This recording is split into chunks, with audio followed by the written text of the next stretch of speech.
Salut à tous, on se retrouve aujourd'hui pour parler du FC Barcelone en ce dimanche 28 septembre et on commence tout d'abord avec le programme du jour parce qu'aujourd'hui il y a match, les gars, on est là le 28 à 18h30 tout à l'heure, c'est à domicile, c'est la réception de la Real Sociedad bien sûr pour le FC Barcelone, donc c'est un match parfait pour préparer le prochain match à domicile.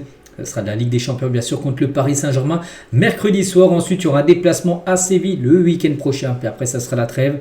Dès le retour les gars, ce sera le derby bien sûr contre Girona à Barcelone. Ensuite il y aura un Barça-Olympiakos et un Real Madrid-Barça qui est prévu là dans moins d'un mois. On est le 28, c'est le 26. Donc voilà quand même la série de matchs bien sûr du FC Barcelone pour les prochaines rencontres. Concernant le match du jour contre la Real Sociedad à 18h30, à noter les derniers résultats lors des confrontations. Donc la dernière fois c'était en mars dernier, le Barça s'est imposé 4-0 contre la Real Sociedad. Voilà, de nouveau cet après-midi, n'oubliez pas, ce sera à domicile. Et au match aller, la Real Sociedad avait battu le FC Barcelone 1-0. Donc on verra, on verra ce que ça donnera cet après-midi.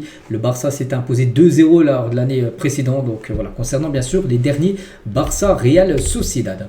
On continue, on revient nous sur Lamine Yamal. On sait que lundi dernier, il a fini deuxième au Ballon d'Or. Et n'oubliez pas qu'il a encore deux chances pour devenir le plus jeune vainqueur de l'histoire du Ballon d'Or. Donc pour l'instant, c'est Ronaldo R9 à plus de 21 ans. Donc lui actuellement il a 18 ans. Donc l'année prochaine il aura 19 ans. Donc il aura encore l'occasion d'être le plus jeune joueur de l'histoire à avoir gagné le Ballon d'Or. Donc bien sûr il faut qu'il fasse une énorme saison. Lamine a donc bien évidemment la saison de Liga, Ligue des Champions, ça va compter. La Coupe du Monde également va compter énormément dans l'attribution du prochain Ballon d'Or. Donc il sait ce qu'il lui reste à faire bien sûr pour remporter ce trophée Lamine. Et le Ballon d'Or 2026 d'après le journal AS, eux disent que ça devrait se dérouler entre Lamine Yamal et Kylian Mbappé. Voilà, ça devrait être un duel entre ces deux joueurs-là pour remporter le prochain Ballon d'Or. Bon après, voilà, ils disent ça, mais on n'en sait rien, on ne sait pas ce que ça donnera bien sûr la saison pour les deux joueurs. On continue, on va parler cette fois-ci Mercato. Et le Barça considère Erling Haaland comme un remplaçant à long terme de Robert Lewandowski. N'oubliez pas que Lewandowski il est en fin de contrat dans moins d'un an, le 30 juin 2026, fin de contrat pour Lewandowski. Après, ce qui sera prolongé, je ne sais pas et je ne pense pas parce que voilà, il a quand même 37 ans Lewandowski. Il faut peut-être laisser sa place à d'autres joueurs. Et s'il vient à partir, oui, le Barça pourrait essayer d'aller chercher Erling Haaland. Oui, peut-être qu'il y en a, ils vont se dire, avec le Barça, avec la situation financière du club, oui, c'est que le Barça n'est pas au mieux. Imaginez, je sais pas, tu vends un ou deux, ou peut-être trois joueurs avec des valeurs, je sais pas, un Fermin Lopez, tu le vends 80 millions d'euros, tu vends un Rodio 60 millions. Tu peux te permettre tout simplement d'acheter Erling Haaland. Voilà. Oui, c'est totalement faisable l'année prochaine, en 2026, de faire Erling Haaland et de l'amener bien sûr en attaque. Ce serait très lourd avec du Rafinha, du Lamine Yamal à côté de lui. Ça peut faire d'énormes dégâts. On continue cette fois-ci avec Paul Scholes. L'autre jour, quand j'ai posté ce truc de Pedri sur Instagram, les gens m'ont demandé où étais-tu depuis 3 ou 4 ans. Mais je ne regarde pas vraiment le football espagnol. Donc voilà, il a dit, parce qu'il avait posté une photo, un tweet à la fin du match entre Newcastle et le Barça. Il avait dit mon nouveau footballeur favori, bien sûr, c'est Pedri. Il avait dit en gros qu'il ne regarde pas trop le FC Barcelone, parce qu'il regarde très peu le football espagnol, il regarde surtout le football anglais. Mais contre Newcastle, Pedri était comme Xavi et Iniesta en un. Il a pris le contrôle total de ce match et nous ne parlons pas de jambes ici. Tout est dans le cerveau, bien sûr. C'est qu'il a un très gros QI de football, Pedri. Donc il joue très bien aussi. Dans la tête, bien sûr, il sait déjà ce qu'il va faire, il sait bien avant les autres ce qu'il va faire. Donc voilà, ça fait bien sûr d'un joueur hors pair, bien évidemment. Pedri, il est reconnu par les plus grands comme Posco, là, qui est un très grand milieu de terrain à l'époque. On continue avec Javier Tebas, le président de la Liga, par rapport au match Villarreal contre le Barça. Vous savez que ce match qui devrait peut-être se jouer à Miami.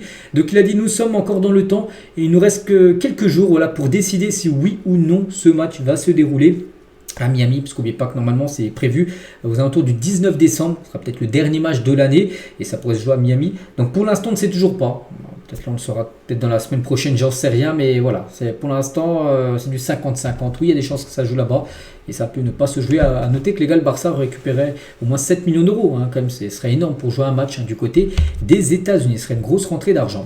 Et concernant, Deco, donc le match entre Villarreal et Barcelone à Miami, donc lui aussi a réagi, donc nous jouons la Super Coupe d'Espagne en Arabie Saoudite, ce n'est donc pas quelque chose de nouveau, peut-être que la nouveauté est qu'il s'agit d'un match de Liga. Voilà, donc il est évident que les supporters préfèrent que le match soit joué à Villarreal, c'est naturel et moi aussi, en tant que fan, j'aurais aimé que ce soit à Villarreal, mais le football a créé ses intérêts, ses relations commerciales. Je n'ai pas d'opinion à ce sujet car cela vient de la Liga. Les clubs sont également d'accord. Donc pour nous, je ne vois pas de problème. Donc le Barça est d'accord pour les jeux là-bas. Comme j'ai dit, financièrement, ça vaut le coup. Villarreal est OK. Maintenant, il faut juste que la Liga valide tout simplement voilà ce match joué du côté des États-Unis. Déco toujours tient sur Hansi Flick. Donc Hansi est un entraîneur moderne. Il a longtemps travaillé avec l'équipe nationale et a eu un rôle important avec l'équipe nationale allemande, puis avec bien sûr le Bayern Munich. Si vous vous souvenez de l'équipe du Bayern, c'était une équipe éblouissante parce qu'elle jouait à un football offensif avec une idée claire et avec une philosophie offensive, ce qui est plus ou moins l'idée générale de Barcelone. C'est vrai qu'il était présent quand le Bayern était surprenant. Souvenez-vous, ils avaient posé un 8-2 comme au Barça. C'est vrai qu'on n'aime pas trop souvenir de ce match-là, mais c'était lui l'entraîneur du Bayern qui était un rouleau compresseur. Donc voilà, maintenant c'est la même chose, mais du côté du FC Barcelone pour Hansi Flick, un sacré entraîneur, quand même un entraîneur très sous-coté, j'ai l'impression. Je trouve, Hansi Flick, on parle beaucoup des Pep Guardiola, des Mourinho, des Ancelotti, mais c'est vrai qu'on peut le mettre dans ces trempes-là, peut-être. Hansi Flick.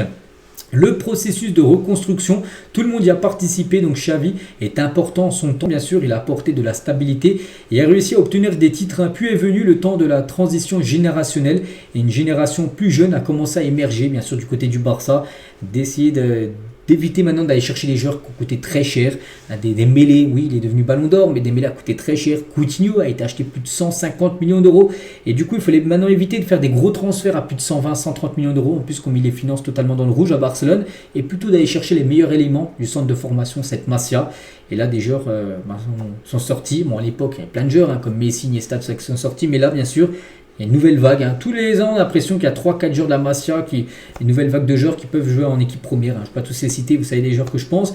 Donc il a dit qu'il devait y avoir cet équilibre. Je crois que cette phrase de transition de Xavi Hansi, peut-être que ce que nous avons vu à ce moment-là, c'est que nous avions besoin de quelqu'un qui avait ses capacités de gestion différentes pour diverses raisons. Et voilà pourquoi en gros il a été pris Hansi Flick.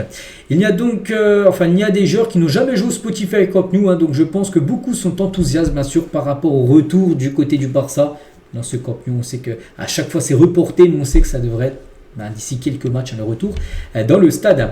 Nos signatures cet été, donc la signature de Juan Garcia, le résultat des blessures de Ter Stegen la saison dernière, même s'il n'était pas une priorité bien sûr de changer de gardien, mais bon, on a vu que Ter Stegen blessé, tout ça, donc il fallait un nouveau gardien, un gardien plus jeune, donc du coup Juan Garcia a été recruté. En ce qui concerne Rashford, nous avions besoin d'un joueur comme lui capable de jouer sur les ailes et à l'intérieur de la surface. Nous avons signé Ronny Bargi parce que c'est un jeune talent que nous suivons depuis un moment, c'est le jeune suédois.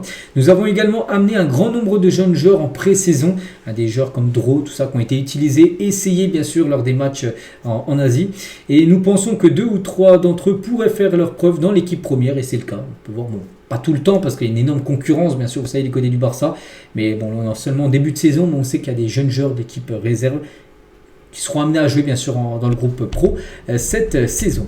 Et on finit aujourd'hui avec Lewandowski sur sa dernière blessure. Il a dit c'était lié au nerf de la jambe, résultat de déplacements excessifs et de trajets en bus pendant la tournée de pré-saison de Barcelone, en plus d'un lit inconfortable en Corée, lors de la pré-saison qui ne me permettait de dormir que 2 heures, entraînant une fatigue musculaire. En gros, il dit qu'il n'a pas super bien dormi, il n'était pas super bien dans son hôtel du côté de la Corée, et tout ça on fait qu'en gros il a une blessure. Bon, c'était il y a quelques semaines sa blessure, du coup qu'il avait fait louper la dernière trêve internationale avec l'équipe polonaise. Donc voilà les gars ce qu'il y avait à dire aujourd'hui. J'espère que ça vous a plu. On se retrouve nous demain bien sûr. Demain pour le prochain numéro, on fera le débrief de la rencontre tout à l'heure contre la Real Sociedad. Je vous souhaite un bon dimanche et à demain.